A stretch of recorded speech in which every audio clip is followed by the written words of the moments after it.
જ્યારે મને આ પજેશન મળ્યું મને આ ફ્લેટનું, ત્યારે મને એવું હતું કે સારા ઇન્ટિરિયર મળે તો મારું જે થીમ છે, જે મને પ્રોપર ઇન્ટિરિયર જોઈએ છે કામ, જે મારા મનની ઈચ્છા હતી, તો એ વખતે બે ઇન્ટિરિયર મળ્યો. ત્યારે મને દેવનભાઈ જોડે પહેલી મુલાકાત થઈ, ત્યારે એમની જે બોલવાની સ્પીચ, સમજાવવાની સ્પીચ, રિયલ જે આપણો ફ્લેટ છે એ પ્રમાણે આ રીતનું ઇન્ટિરિયર થાય, એ સારું લાગે, એ પ્રમાણે મને બહુ ગાઈડ કર્યું.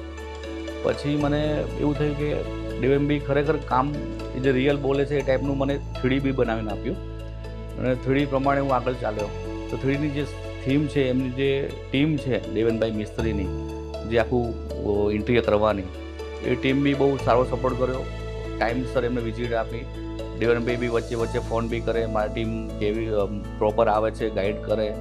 અમને બી ઘણી વખત એવું થાય કે આટલું બધું પ્રોપરલી પર્સનલી એક પોઈન્ટ ઉપર એક બધી જ વસ્તુ પર ધ્યાન આપ્યું. પરચેસમાં બી એમને બહુ સપોર્ટ કર્યો. ઘણી વખત એવું લાગે કે બહુ મોંઘું પડે છે બજારમાં, તો એમને સારા સારા લઈને આપ્યા એજન્સીઓ કે સારા પરચેસર અહીંયાથી સરસ મળશે. બહુ બધી રીતે દેવનભાઈનો સારો સપોર્ટ રહ્યો, અને ખબર બી ના પડી. એકદમ ટાઈમસર સરસ કામ, એકદમ બહુ જ સરસ રીતે, એકદમ શોર્ટ ટાઈમમાં. મને ઈચ્છા હતી નવરાત્રિની આજુબાજુ 3 મહિનાની અંદર મને ફૂલ ફર્નિચર સાથે મને ફ્લેટ ટાઈમસર બનાવીને આપ્યો.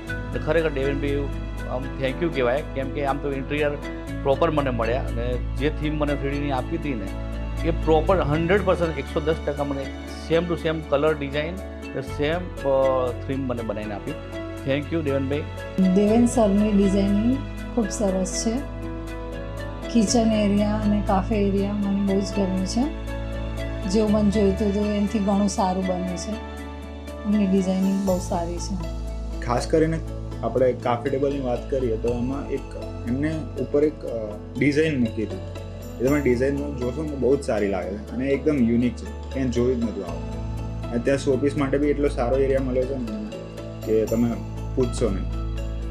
અને પછી મારા બેડરૂમની વાત કરીએ તો મારા બેડરૂમનો જે કલર છે, ડિઝાઇન છે, ને એક્સપેક્ટ કર્યું એનાથી તો ઘણું સારું છે. એમનું ટીમવર્ક બી સારું છે. અમને જે જોઈતું હતું એ બધું જ બનાવી આપ્યું છે એમને, અને ઘરમાં સ્પેસ બી સારી એવી છે.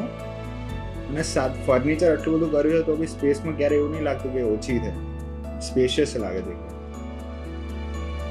ખાલી ઘર કરતાં ફર્નિચરવાળું ઘર મોટું દેખાય છે.